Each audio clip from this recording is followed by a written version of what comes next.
Sayon ra kayo pag move on mga igsoon. Perti rin sayo na.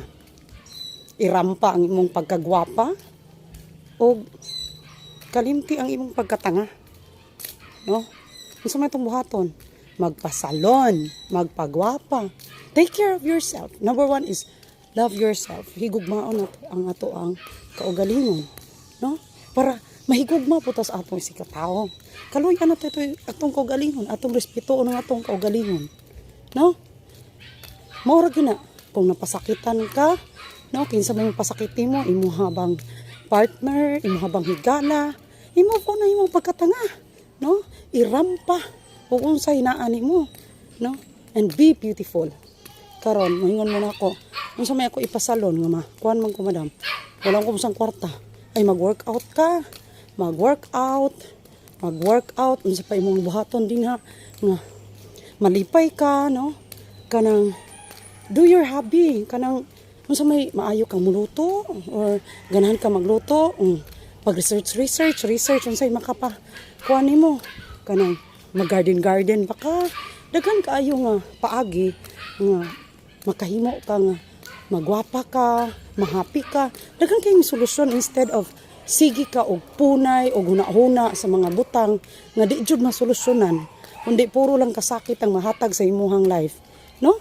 So kana atong pagkatanga ra ba trabaho-unon po na kay bisag usaw na to ako nakaagisad ko unsa ko katanga, grabe jud katanga nga wala na jud kabutangan sa katanga, no? And kung ikaw karon nagpatanga-tanga sa imong kaugalingon, sige kag pamugos sa butang di jud para nimo nya, sige kag gukod sa tawo nga di jud ganahan sa imo. You're wasting your time kung ikaw ni karon sus dagan kayong paagi nga malipay ka, daghan kayong paagi nga mag-move on ka, daghan kayong paagi nga aron kanang higugmaon mo imong kaugalingon.